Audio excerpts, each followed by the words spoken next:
오늘 말씀의 제목은 신앙의 개혁입니다. 신앙의 개혁, 지금이 바로 그때이다. 이렇게 말씀을 하고 있습니다. 우리는 지금 정말 너무나 빠르게 급변하는 이런 시대 속에 살고 있습니다. 기술도 발전하고 문화도 너무나 다양하게 변화되고 있습니다. 그렇게 되니 사람들의 가치관도 굉장히 달라지고 있어요. 세상은 이렇게 불확실하고 마음에는 염려와 고뇌가 가득한 그러한 삶을 우리가 살고 있습니다.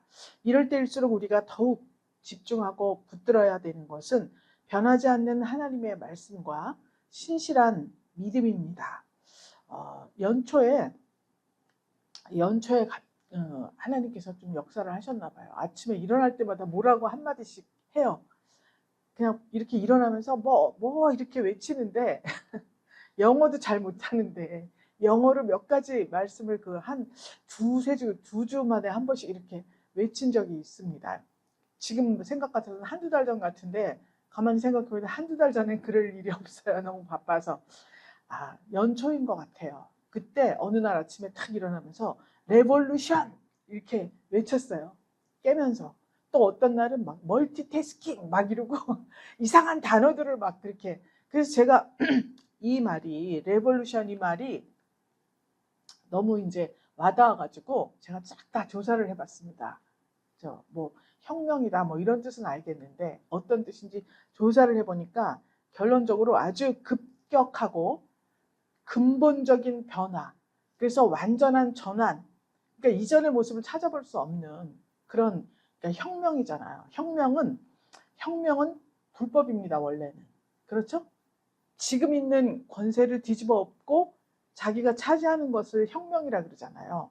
그래서 혁명을 막 의거라고 하고 바꾸고 권세를 잡은 후에는 막 그렇게 하는데, 어쨌든 이 단어가 지금 여기에서는 개혁이라고 하지만 종교 개혁을 이루었다. 아사왕이 이렇게 말을 하지 않습니까? 지금 두 번째 신앙 개혁을 지금 이루고 있는 장면이 이 15장에 나와 있어요. 그래서 이제 이 내용은 뭐냐? 급격하고 근본적인 변화. 그러니까 마음을 강하게 하지 않고서는 이 개혁을 이룰 수 없는 그러한 상황입니다. 그래서 우리 설아 권사님께서도 기도하셨지만 복음을 담대히 전하게 해달라. 늘 다 권사님뿐만 아니라 우리 전 성도들이 꼭 강단을 위해서 기도할 때 그렇게 기도를 하십니다. 정말 복음을 증거할 때는 담대해져야 합니다. 왜냐하면 기본적으로 습관되어진 어떤 사고 이런 것들이 깨지고 부서져야 되기 때문에 이해 못하고 또 받아들이지 못하면 잘못될 수가 있거든요. 그렇기 때문에 담대하게 증거를 해야 되는 이유가 바로 이런 개혁을 우리가 항상 이루어야 하기 때문에 그렇다고 볼 수 있습니다. 그럼에도 불구하고 우리는 자기도 모르는 사이에 어느덧 희미해지고 있어요. 예배는 드리는데 그렇게 큰 감격은 그전 같지 않고, 말씀은 듣지만 변화가 없어요. 그렇구나. 그래, 그렇지.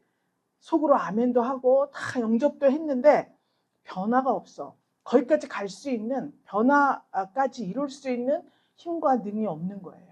힘과 능이 없다고 하는 것은 내 속에 사모하는 열정이 식어져 버렸다고 볼 수 있습니다. 기도는 그렇게 되었을 때 기도는 하는데 응답에 대한 확신이 없어요. 응답에 대한. 그래서 내가 제목을 많이 놓고 기도를 하지만 이게 될까? 글쎄, 이런 생각이 더 많이 들어요. 저부터도. 왜냐하면 너무 터무니없는 기도를 많이 하고 있기 때문에 이 확신이 없는데, 그냥 없는 것이 아니라 점점점 멀어져 가고 있다는 거예요. 그냥 입술로만 구하고 있다. 이렇게 볼 수가 있습니다. 이럴 때 하나님께서 우리에게 말씀을 하시는 거예요. 지금이 바로, 지금 이 시간이 신앙의 개혁이 필요한 때구나. 이것을 너희가 깨달아야 한다. 이것을 우리에게 지금 말씀하고 있습니다. 오늘 이 본문은 15장 1절부터 보니까 하나님의 신이 오뎃의 아들 아사랴에게 임하심에 그랬습니다. 아사랴 선지자를 통해서 하나님께서 말씀을 하고 계시는 거예요. 그런데 이 말씀을 하게 된 동기가 뭐냐면 여호와 하나님에 대한 확고한 신앙을 바탕으로 아사가 지난번 맥주감사절 전주에 14장을 했죠. 우리가 그 14장에서 종교 개혁을 이루고 유다의 부흥을 이루었다. 그리고 평안을 얻었다. 이렇게 우리가 한번 같이 보았습니다. 그런데 얼마 후에 구스 사람 세라가 100만 대군을 앞세우고 그렇게 쳐들어왔다 그랬죠. 그때 하나님께서 유다의 진정한 주인이 하나님이신 것을 증거해 주었습니다. 그래서 이 전쟁을 통해서 하나님께서는 아사 왕을 적극적으로 지지하고 하나님 말씀에 순종했기 때문에 그의 기도에 응답을 해주신 거예요. 뿐만 아니라 다윗의 등불로서 역사 속에 유다를 보존하신다는 그 약속을 하셨죠. 그래서 다윗의 후손들로 그 왕위를 계속 이어갈 것이다. 그리고 마침내 그 계보를 통해서 예수님이 탄생하실 것이다. 이렇게 약속을 해주셨습니다. 메시아 탄생을. 그래서 아사 왕이 이 구스 사람 세라와의 전쟁에서 수많은 전리품을 얻어서 예루살렘으로 귀환했다. 우리가 이렇게 지난 시간에 같이 보았습니다. 여기서 잠깐 우리가 생각할 수 있는 것은 전쟁을 하면 항상 이 시대에는 많은 전리품을 얻게 돼요. 승리를 하면. 그런데 전쟁에서 지면 전리품을 없어요. 오히려 우리가 가지고 갔던 모든 것들을 다 빼앗기는 거예요. 그러니까 지금도 우리는 영적으로 정말 영적 전쟁 상황에 있습니다. 날마다. 그래서 오늘도 갈까 말까 하다가 못 오신 분도 있고 또 과감하게 오신 분도 있고 그럼 전쟁에 일단 1차적으로 승리했죠? 승리하신 여러분들께 재물 얻을 주시기를 주님의 이름으로 축복합니다. 예, 그때 이제 하나님께서 선지자 아사랴를 보내시는데 우리가 읽은 8절에는 오뎃의 예언을 듣고 그랬죠? 이 시대에는 오뎃 그러면 그 가문을 말합니다. 그래서 아사랴라고 여기 오뎃의 아들이라고 했지만 오뎃이나 아사랴나 다 그 사람이라고 볼 수 있어요. 그래서 아버지 이름으로 불리우는 그런 경우가 있어서 그렇게 지금 아사랴라고 했다, 오뎃이라고 했다 이렇게 기록이 된 겁니다. 그럼 우리가 맨 처음에 우리의 신앙 개혁을 이루고 지금 평안을 이야기하고 있어요. 매주. 그렇죠? 맥주감사절에도 열매를 평안. 이 평안을 누리고 또 평안이 없는 부분들이 있는데 여기서 얻기 위해서 우리가 어떻게 해야 되냐.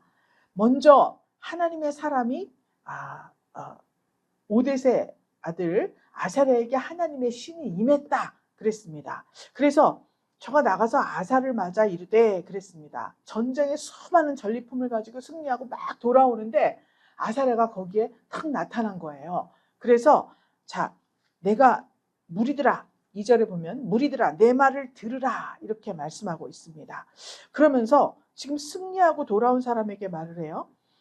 너희가 여호와와 함께하면 여호와께서 너희와 함께 하실지라. 또 너희가 만일 저를 찾으면 저희가 너의 만난 바가 되신다. 그런데 만일 저를 버리면 저도 너희를 버릴 것이다. 이렇게 말씀을 하는 거예요. 그러니까 하나님께서는 이렇게 지금 2절에 나온 바와 같이 항상 인격적인 관계 안에서 일을 하시는 거예요. 그래서 그분의 백성이 믿음이 있고 신실하고 정말 그 들은 말씀이 있다면 그것을 결단하고 실행에 옮기는 이러한 관계, 이것을 인격적인 관계라고 합니다. 그래서 맹목적으로 그냥 막 맹목적으로 그렇게 말씀하셨으니까 그냥 하는 거야. 막 이런 것이 아니라 여기 분명히 나와 있습니다. 저희가 여호와와 함께하면 하나님도 너와 함께 하신다. 또 만일 하나님을 찾으면 하나님이 너를 만나준다. 또 만일 하나님을 버리면 하나님도 너희를 버린다. 이렇게 나와 있습니다. 우리가 생각하는 거하고 조금 다르죠? 하나님 우리가 어떤 짓을 하고 어디로 가든 뭐 바다에 숨든 무슨 찬양도 있지 않습니까? 성경 말씀. 지구 끝까지 쫓아와서 막 하나님 강권적으로 나를 붙잡아 주세요. 막 이렇게 기도를 하잖아요.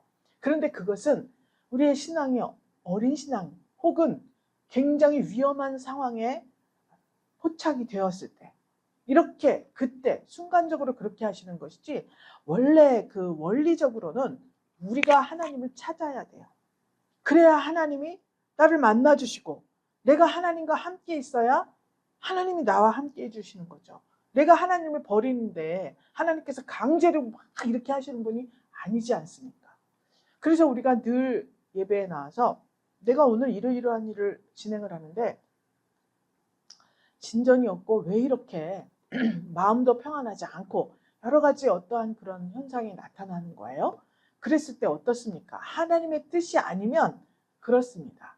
우리가 갤러리 땅 마련할 때도 여기를 놓고 얼마나 기도를 하고 심지어는 우리 애기들까지 가서 땅 밟고 우리 저 고양이들까지 다 거기 가서 막 하루 종일 있고 아니 그렇게 했는데도 뭐 그렇게 마음에 평안이 없었습니다. 왜 그랬어요? 하나님의 뜻이 이 땅이 아니기 때문에 그렇습니다. 그래서 정말 저 땅으로 우리가 결정을 했을 때 일사천리로 그냥 아주 일주일간 사이에 등기까지 다 나오게 되지 않았습니까? 그러니까 하나님께서 우리와 함께 하시지만 내 마음이 다른 곳에 있으면 하나님도 어찌할 수가 없는 거예요. 막 잡아가지고 이쪽으로 그게 아니에요. 우린 로봇가 아닙니다. 하나님의 형상을 담고 하나님께서 우리에게 생기를 불어넣어서 생명이 된 자들이에요. 그렇기 때문에 똑같이 하나님께서는 인격적으로 대해 주시는 거예요. 강제로 하지 않습니다. 그렇기 때문에 내가 하나님을 잘 모르면 하나님과 가까이 하고 하나님과 함께 할 수가 없는 것입니다. 그렇기 때문에 우린 여호와를 찾고 하나님을 찾고 예수님을 찾고 또 찾아야 그렇게 그분이 어떤 분이신가를 알게 되는 거예요. 그렇기 때문에 월화수목금토일 예배가 이렇게 있는 것 아니겠습니까? 기도를 그냥 하면 자기 생각대로 하는 거잖아요. 그 나의 원하는 것만 했습니다. 제가 초창기에 기도 제목을 3가지를 쓴 거를 가만히 보니까 다 내가 원하는 거예요. 내가 원하는 거. 근데 그때는 뭐 깐난하게 신앙이니까 하나님께서 그걸 받아주시고 다 들어주셨지만 성장했을 때에도 그렇게 하면 실망입니다. 실망. 그렇죠? 잘하고 성숙하고 내 신앙의 연수가 늘어나면 하나님의 뜻을 알기를 힘써야 되는 거예요. 자녀들도 키워놓으면 나중에 자녀들이 효도를 하지 않습니까? 그런데 그게 되질 않으면 안 돼요. 그렇기 때문에 하나님과 우리는 항상 인격적인 관계 안에 있다. 일방적으로 막 하시는 분이 아니라는 거예요. 명령의 말씀을 막 해놓고 법도 정해놓으셨습니다. 율례와 규례와 법도를 다 정해놓으셨어요. 그렇지만 지키라고 강제로 끌어다 붙이지 않았습니다. 지키면 살고 지키지 않으면 여기 아주 극단적으로 나와 있지 않습니까? 이스라엘 하나님 여호와를 찾지 아니하는 자는 대소 남녀를 불어나고 죽이는 것이 마땅하다. 13절에 나와 있습니다. 이 시대에 그랬어요. 이 시대에. 지금은 하나님 여호와를 찾지 않는다고 죽이지 않습니다. 그런데 내 영혼이 죽는 거예요. 하나님을 찾지 않으면 내 영혼이 죽는다. 왜냐? 생명 대신 길과 진리 생명 대신 그 하나님을 쫓지 않으면 내가 길도 모르고 진리도 모르고 생명이 없는 거예요. 죽은 목숨이라는 겁니다. 우리 영혼이 죽었다는 거예요. 그 여기에서는 정말 과격하게 생각이 들지만 이것이 지금의 우리에게는 다 현실이에요. 우리는 지금 영혼의 때를 위해서 우리 육체의 때를 영혼을 위해서 무언가를 하는 때가 아닙니까? 그렇기 때문에 이렇게 하나님께서 인격적인 관계를 우리에게 말씀을 하시면서 진단을 하셔요. 3절, 4절, 5절, 6절까지 보면은 이스라엘에는 참신도 없고 제사장도 가르치는 제사장도 없고 율법도 없은 지가 오래됐다. 이건 북이스라엘을 말하고 있는 거예요. 그 환난 때 이스라엘 하나님 여호와께 돌아가서 찾았더니 저가 그들의 만난 바가 됐다. 북이스라엘은 아주 우상, 금송아지 우상, 출애굽할 때 나왔던 모세가 시내산에 말씀 받으러 올라갔는데 밑에서 금송아지 만들었잖아요. 그런데 그러한 태도를 또 2군데나 금송아지를 만들어 놓고 하나님의 법을 정면으로 거스리고 있는 그러한 행태였습니다. 그런데도 하나님께서는 그 이스라엘의 하나님을 찾았어요. 돌아가서 찾았더니 그들을 만나주셨다는 거예요. 강제로는 아니지만 하나님 찾으면 우리 모습이 어떠하든지 하나님은 받아주신다는 거예요. 그런데 그렇게 만나주셨더니 열국에 거한 모든 백성이 크게 요란해서 사람의 출입이 평안치 못하고 이 나라 저 나라 서로 치고 피차 상한 바 되었다. 하나님이 모든 고난으로 요란케 하셨음이니라 그랬습니다. 왜 요란해졌을까요? 하나님 없이 내가 살았습니다. 그런데 하나님을 찾았어요. 그랬더니 그 하나님의 율례와 규례와 법도를 지키고 살으려니까 내 속이 소란하고 요란할 수밖에 없습니다. 서로 치는 거예요. 두 모습이. 세상 나라와 하나님의 나라가 내 속에서 막 왈그닥달그닥.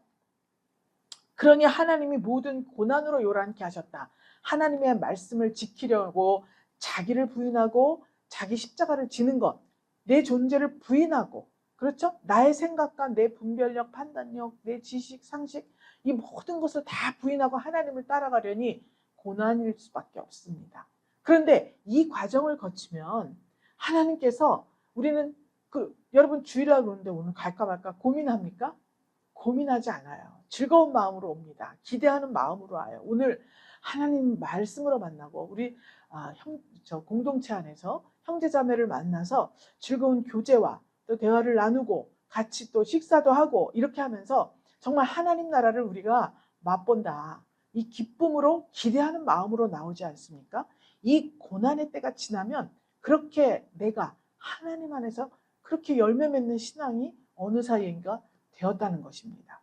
그래서 이렇게 진단을 먼저 해. 이렇게 되었다 너희 상황이. 그런즉 너희는 7절에 보니까 처방을 해줘요.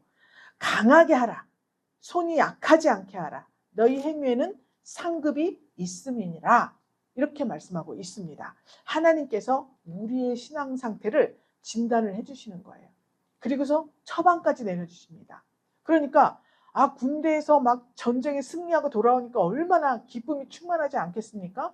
그리고 본인들은 믿음이 충만하다. 우리가 하나님이 우리와 함께 하셨다. 우리 전쟁에 이겼다. 무엇보다 좋은 건 전리품들이 끝도 없이 많이 가지고 오는 거예요. 얼마나 지금 그냥 보면 성령이 충만하다고 볼 수 있는 때 아닙니까? 그런데 선지자가 나와가지고 이 이야기를 하는 거예요. 너희는 강하게 해라. 이렇게 말하는 거예요. 그러니까 그냥 들을 때 강하니까 이렇게 열매를 맺은 거 아니야 우리가? 생각할 수도 있었습니다. 그런데 아사왕의 장점이 뭐냐면 이 말 곧 선지자 오뎃의 연을 꺼 마음을 강하게 할 즉시 순종했어요. 마음을 강하게 하고 여기서 가증한 물건 또 빼앗은 성읍들에서 다 제하고 여호와의 단을 중수하고 번제단에 매일 짐승을 잡아서 태우지 않습니까? 이렇게. 그죠? 그러니까 이거를 시시때때로 다 보수를 해야 돼요. 우리도 건물을 지으면 시시때때로 다 보수를 해야 되잖아요. 저 앞에 이제 센서등이 다 나가서 누가 고쳐줄 건가? 사다리 타고 올라가서 이걸 깨갖고 바꿔갖고 와야 되는데 이걸 누가 해줄 것인가? 그런데 이런 모든 번제단과 하나님께 제사 드리는 이 모든 것을 전부 다 중수를 했다. 이렇게 나와 있습니다. 그러니까 여호와께서 그와 함께 하심을 보고 아사에게로 돌아오는 자가 많았다. 9절에 이렇게 기록이 되어 있어요. 선지자가 말씀을 선포하자마자 우상을 전부 다 타파해버리고 그냥 마음을 강하게 해야만 이거 할 수 있는 일 아닙니까?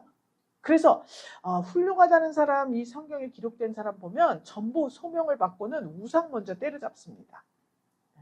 사사기에도 나오죠. 기드온도 다 먼저 갖다 다 부숴버리죠. 이렇게 하나님 말씀에 순종을 했더니 하나님께서 아사왕과 함께 하지 않을 수가 없습니다. 그래서 하나님께서는 말씀을 하시고 그 다음에 회개를 시키시고 우상을 제거하게 만들고 그 다음에 이 심령이 부흥되는 역사가 나타나는 겁니다. 그랬을 때 내 마음이 평안한 거예요. 평안한 거예요. 사무엘상 7장에 보면 여호와의 법궤가 여호와의 궤라고 나와 있습니다. 법궤가 블레셋에게 빼앗겼습니다. 그래서 블레셋에 이 법궤를 가지고 가서 그들이 보관을 했어요. 저희들이 저 법궤만 가지고 오면 싸움에서 이기니까 이거 뺏어가지고 우리가 보관하자. 그래서 가지고 갔는데 그때부터 재앙을 만나기 시작하지 않습니까? 블레셋에 막 독종이 번지고 막 이 재앙이 막 닥치는 거예요. 그러니까 도로 가져가라. 그래서 아비나답의 집으로 여호와의 궤를 보냈습니다. 그리고 아비나답의 집에서 여호와의 궤, 법궤 20년이 있었다 그랬어요. 근데 그 20년을 있었는데 그 이스라엘 백성들이 하나님을 사모했다 그랬습니다. 여러분 여호와의 법궤가 궤가 있는데 하나님을 사모했다. 그럼 뭔가 갈증이 있다는 거예요. 그때 사무엘 선지자가 이야기를 해요. 너희가 전심으로 여호와께 돌아오려거든 이방 신들과 아스타롯을 너희 중에서 제거하고 그리고 오직 여호와만 섬기라. 이렇게 말씀하고 있습니다. 이것은 무슨 의미입니까? 법궤를 여기다 놔둔다고 해서 내가 복을 받습니까? 복을 받습니까? 지금은 그런 시대가 아니에요. 법궤가 하나님의 말씀입니다. 하나님의 말씀이 여기 있다고 해서 복을 받는 게 아니에요. 그 말씀을 내가 결단하고 실행에 옮길 때 복을 받는 거예요. 하나님의 말씀이 여기 있는데 내 생활, 내 삶이 이렇게 우상, 이방 신들과 아스타롯 이때 풍요를 주는 신인데 이것을 내 안에 그대로 끌어안고 있으면 내 마음만 힘들어요. 세상 나라 하나님 나라가 부딪힌다 그랬죠 아까? 그래서 내 마음이 요란하고 시끄럽지 평안이 없습니다. 그러니까 사무엘 선지자가 오직 여호와만 섬겨라. 다 버려라. 그것들을 제거해라. 이렇게 말하고 있는 거예요.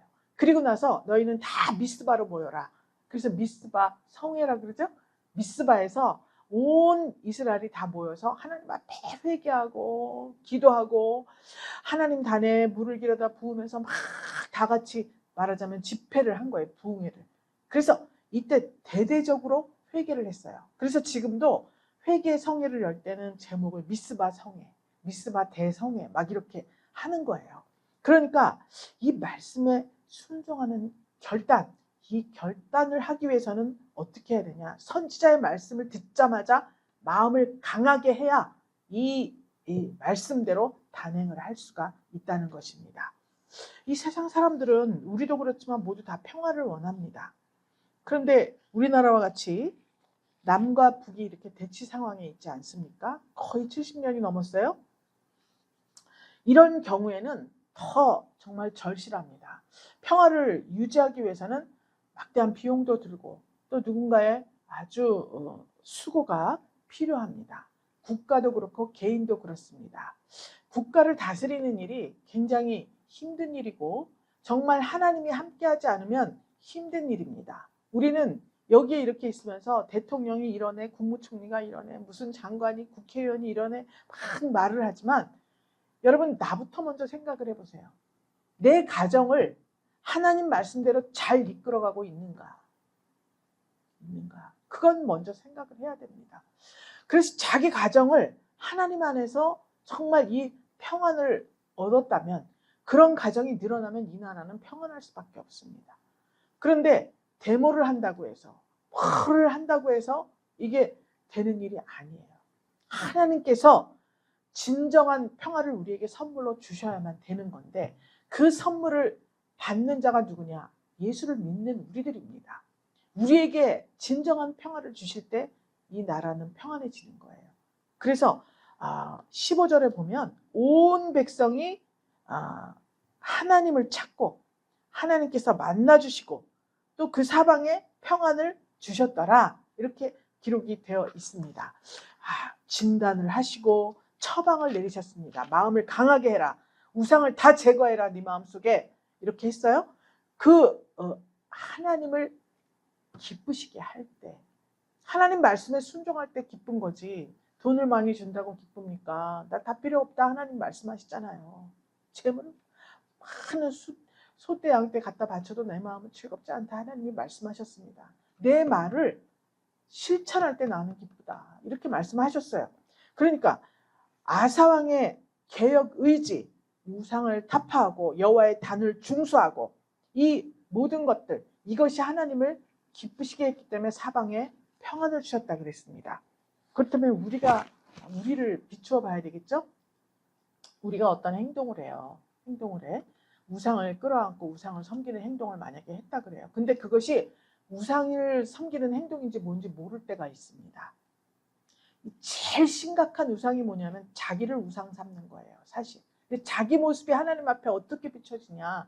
이것이 제일 중요한 사안입니다. 그런데 그걸 잘 모르고 우상이 밖에 있는 줄 알아요. 이제 우리는 사고를 나에게로 바꿔야 됩니다. 생각이 행동을 낳아요. 내가 어떤 생각을 해요. 이제 물을 마시러 가야겠다. 그럼 여기서 어떻게 해야 됩니까? 나가서 정수기 앞으로 가서 물을 마셔야 되잖아요. 생각은 이 행동을 하게 만들어요. 그럼 평소에 우리가 어떤 생각으로 살고 있는지 이것이 가장 중요하다는 거예요. 하나님의 말씀에 입각한 삶을 살아야겠다는 생각이 있고, 그렇게 되니 하나님의 말씀을 연구하고 또 읽어보고 기도하고 이렇게 해야 되지 않습니까? 그런 생각이 없는데 어떻게 내 행동이 하나님 뜻에 맞는 행동이 나올 수가 있어요. 그러기 위해서 우리가 예배드리고 말씀 듣고 기도하고 하는 것입니다. 행동이 자꾸 반복이 되면 습관이 되는 거예요. 습관이 돼. 그래서 예수님께서 습관을 따라 기도하러 가셨다. 베드로의 요한도 날마다 그 시간에 성전 미문을 지나가서 거기 성전 안에 들어가서 예배드리잖아요. 그러니까 습관이 중요해요. 습관이. 어떤 습관이냐. 이 습관이 운명을 결정하는 것입니다. 그래서 우리가 몽골에도 가봤지만 거기 젊은 청년들이 이제 만났다 그랬잖아요. 대학생들 이제 막 들어가고 졸업을 앞둔 청년들 이렇게 있는데 습관이 중요하고 생각이 중요한 이유를 제가 알게 되었습니다. 무슨 생각을 하느냐? 이렇게 생각이 굉장히 폭이 좁아요. 물론 환경이 너무 황량하고 그렇지만 전부 핸드폰 들고 있는데 요즘은 정말 정보가 넘쳐나는 시대 아니겠습니까? 그런데 그 정보를 보면서 그럼 내 꿈이 이거라면 나는 이런 것을 해야겠구나. 준비를 이렇게 해야겠구나. 이게 있어야 되지 않습니까? 그런데 뭘 준비해야 될지를 모르는 거예요. 그러니까 그 상태에서 제가 할 수 있는 말은 뭐겠어요? 원래는 뭐 복음을 증거하고 있는 그 NGO 단체이기 때문에 기독교 단체가 아니기 때문에 그런데 몽골은 조금 이슬람이 아니기 때문에 자카르타에서는 그렇게 말을 하면 법적으로 조치가 취해집니다. 그런데 여기는 기도해줘도 되겠습니까? 이렇게 조금 말하면 들어주시겠습니까? 이렇게 말해서 그렇다 그러면 할 수가 있어요. 그래서 제가 그랬죠. 십자가 붙들고 기도해라 예수님께. 지혜를 주세요. 내가 택했잖아요. 뭐 의사, 뭐 화가, 뭐 설계하고 싶다, 뭐 경영을 하고 싶다 있는데 기도를 해라. 이거 붙잡고 하나님께 지혜를 달라고. 남보다 탁월한 이런 내가 직무를 잘 수행할 수 있도록 하나님께 지혜를 구해라. 꼭 이렇게 되게 해달라. 이렇게 기도해라. 이렇게 이제 몇 마디 말을 해줬습니다.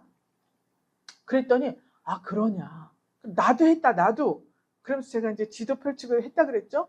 여기 외국 안 가보고 외국 뭔지도 모르고 관심이 없어요. 한국은 아냐? 그랬더니 한국은 그냥 조금 안 돼. 국내 부서 도와준다. 이 정도만 알지. 한국에 대해서 연구를 안 했더라고요. 제가 어저께 보다가 영재발굴단이라는 프로 있어요. 그 프로인데 거기에서 자동차 박사하고 비행기 박사예요. 13살 뭐 다 곧또래인데 비행기에 대해서 모르는 게 없어요. 그래서 실제로 항공학교에 다니는 재학 중인 학생들을 그럼 뭐 무슨 어떤 비행기가 제일 큰 사고를 만났습니까? 그랬더니 무슨 비행 기종인가? 막 이렇게 썼어요. 그 학생들이. 그런데 이 아기가 왜 이런 사고가 났고 어떻게 해서 났고 경위와 이것까지 줄줄줄줄 모르는 기종이었고요. 비행기에 대해서 다 연구를 한 거예요. 그래서 그 집이 6시간이 걸린다나 봐요. 차로. 6시간? 왕복인가?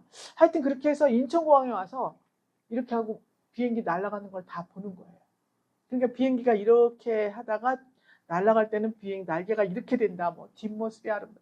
하여튼 너무 비행기에 대해서 연구를 하고 집에 돌아오면 자기는 파일럿이 되는 게 꿈인데 집에 돌아와서도 3시간 이상은 꼭 이 비행기에 대해서 연구를 하고 그러니까 그냥 비행기 뭐 좋다 이게 아니라 아주 속속들이 그래서 파일럿이 되기 위해서는 너무 알아야 할 게 많은데 그거를 미리 다 그렇게 공부를 하는 거예요. 책들을 막 이만큼 갖다 자동차에 대해서 아는 그 애기는 경찰서에 와가지고 자동차가 이렇게 보니까 1,400대가 있어요. 미니카가 걔네 집에. 그런데 경찰서에 가서 차 모습만 보면 다 아는 거예요. 앞바퀴만 봐도 알고 불빛만 봐도 알고 다 연구를 해요. 그래서 이제 뺑소니 차 이제 그 경사님이 아기를 데리고 가서 이제 그 현장을 보여주면서 이 차를 도저히 이거 분별해낼 수가 없다. 오래 걸리잖아요. 딱 보더니 아유 이거는 뭐 무슨 차인데 차종이 뭐고 뭐 어떻게 알았어요? 휠을 보면 안 돼. 불빛이 비치는 모습을 보면 또 안 돼요. 그래갖고 아주 그 뺑소니 차 그거 다 여러 차종을 조사하려면 시간이 오래 걸리는데 우리가 이거 판별 못하는 것 좀 연락 좀 할게. 아니 그런 거를 해도 그렇게 연구를 해야 돼요. 우리는 성도잖아요. 성도죠?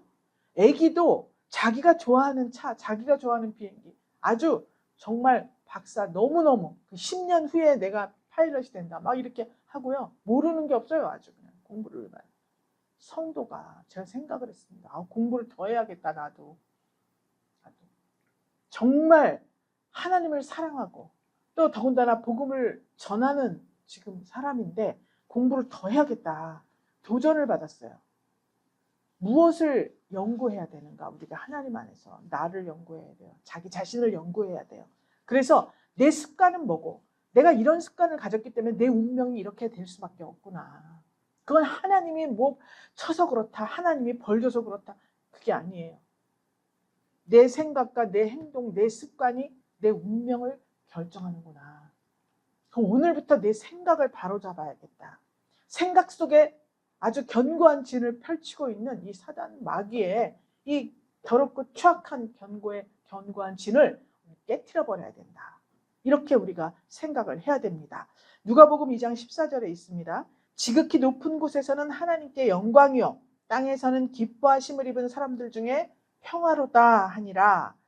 이 말씀은 밤중에 예수님 탄생했을 때 목자들이 그 근처에서 자기 양떼를 지키고 있었습니다. 그런데 천사가 나타났어요. 그래서 기쁨의 소식을 전했다 그랬습니다. 예수님 탄생한 것이 목자들에게 기쁨이 되었어요. 그러면 이 목자들은 평소에 메시아가 나타나기를 기대하고 있던 사람입니까? 그렇지 않습니까? 기대하고 있었잖아요. 그러니까 기쁨의 소식이라고 천사가 말한 거예요. 그랬더니 조금 있다가 천군들이 막 같이 와갖고 천군 천사가 함께 노래한 거예요. 지극히 높은 곳에서 하나님께 영광이요 땅에서는 기뻐하심을 입은 사람 중에 평화로다 노래한 거예요. 그런데 여기 보니까 높은 곳에서는 하나님께 영광인데 땅에서 기뻐하심을 입은 사람 중에 평화다 이렇게 말하고 있습니다. 여러분 우리가 땅에 있잖아요. 근데 그 땅에서 하나님 앞에 기뻐하심을 입은 사람들 중에 평화로다 이렇게 말하고 있습니다. 그러니까 우리의 삶과 우리의 생각과 우리의 모든 행동이 하나님 앞에 기뻐하심을 입지 못하면 평화가 없는 거예요. 예수님이 태어나시고 또 태어나시고 예수님이 많이 태어나셔도 평화가 없습니다. 믿습니까? 우리가 하나님 앞에 기뻐하심을 입는 사람이 되어야 한다는 거예요. 그러기 위해서는 내 생각을 바꿔야 되는 거죠. 아사왕이 이렇게 그 사방의 평안을 받은 이유가 바로 여기에 있습니다. 우상을 타파했어요. 선지자가 말씀하자마자 자기 말씀한 대로 바로 의사가 아무리 처방해주면 뭐합니까? 집에 가서 약봉지 받아다 안 먹으면 낫지를 않아요. 즉시 결단하고 실행했습니다. 그 중에서도 가장 중요한 게 뭐냐면 16절에 보면 아사왕의 모친 마아가가 아세라에 가증한 목상을 만들었다 그랬습니다. 나무로 우상을 만들었어요. 그랬더니 아사가 그 태우의 위를 패하고 그랬어요. 어머니를 태우의 위에서 끌어내렸습니다. 그리고 그 우상을 찍고 빻았다 그랬어요. 우상을 다 찍어갖고 빻다 이 가루를 만들어 버렸어요. 우상 가루를 만들어서 기드론 시냇가에서 불태워버렸습니다. 기드론이 뭐 좀 험한 곳, 좀 어두운 곳 뭐 이런 의미예요. 그러니까 예전에 금송아지 다 내려와 보니까 금송아지 앞에서 춤추고 놀고 있었죠. 이스라엘 백성들이 출애굽할 때. 그랬더니 그 금송아지를 다 태워가지고 빻아서 가루를 마시게 했죠. 바로 이거예요. 그래서 기드론 시냇가에서 불살라버리고 거기에 기드론 시냇가 그럼 생각나는 게 여러 가지 있지만 오늘은 이렇게 우상을 찍고 빻았다. 가정에서부터 개혁이 이루어진 거예요. 아사왕이. 그래서 하나님과 언약을 했으면 이건 타협이 없다. 타협을 하지 않아요. 엄마니까, 아들이니까, 뭐니까 하나님의 말씀을 못하는 거예요. 하나님이 원하시는 바를 말하지 못해요. 그렇기 때문에 담대하게 증거한다는 이 말씀이 필요한 거예요. 마음을 강하게 해야만 할 수 있는 일이 개혁이다, 이렇게 볼 수 있습니다. 그래서 9절에서 아사에게 돌아오는 자가 많았다. 왜 그랬냐? 하나님께서 함께 하심을 보고 아사에게 돌아오는 자가 많았다, 이렇게 말씀하고 있습니다. 하나님의 복음의 말씀을 정말 핵심적인 것을 증거하면 싫어할 것 같습니다. 근데 제가 여러 군데를 가보니까 여러 활동들을 하면서 보니까 성도들은 하나님 말씀을 해주는 걸 좋아하더라고요.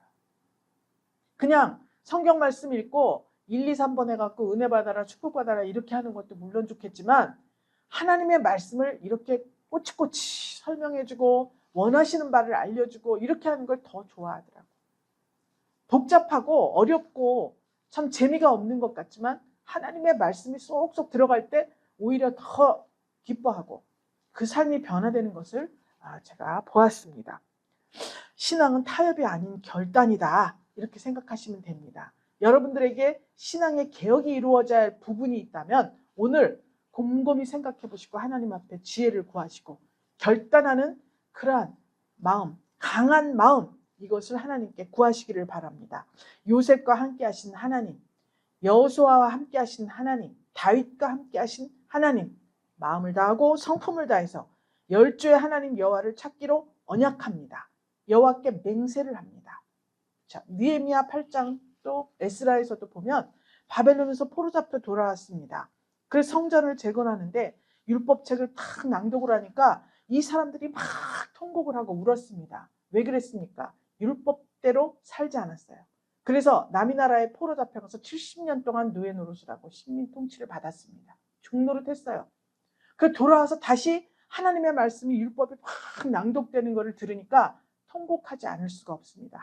저 말씀대로 했으면 우리가 이 예루살렘 성을 떠나지 않았을 것을. 하나님께서 늘 찾아와 주시고 제사를 받으시는 예루살렘 성전에 우리가 이렇게 가시게 엉겅퀴 실황들이 막 있다 그랬어요. 여기를 지킬 수 있었을 텐데. 너무 감사하고 너무 행복해서 이 사람들이 전부 통곡을 했습니다. 그리고 회개했어요. 그리고 금식했습니다. 말씀을 암송하고 이방인들과 결혼한 사람 다 내쫓아라. 파혼해라 그랬어. 다 이혼해라. 애기 낳았어? 다 이혼해. 그리고 엄마가 이방인 사람 그 애하고 다 내쫓아버려. 다 결단하고 그렇게 했습니다. 하나님께서 이렇게 우리에게 어느 땐가는 언약을 갱신하는 기회를 주십니다. 오늘이 바로 그날이에요. 오늘이. 언약을 갱신하는 날이다, 오늘. 그래서 우리 공동체적으로 신앙개혁을 실천해야 된다. 분이엘 교회가 이 신앙개혁을 실천해서 평안을 얻을 때 여러 성읍을 지을 수 있듯이 우리도 갤러리를 지을 수 있고 그 땅에 갤러리를 지었을 때 그 땅이 그 갤러리가 하나님이 합하지 않으면 하나님 뜻에 합하지 않으면 땅이 토해낸다 그랬어요. 교회도 마찬가지입니다. 하나님의 뜻대로 하지 않으면 이 땅이 토해냅니다. 교회를.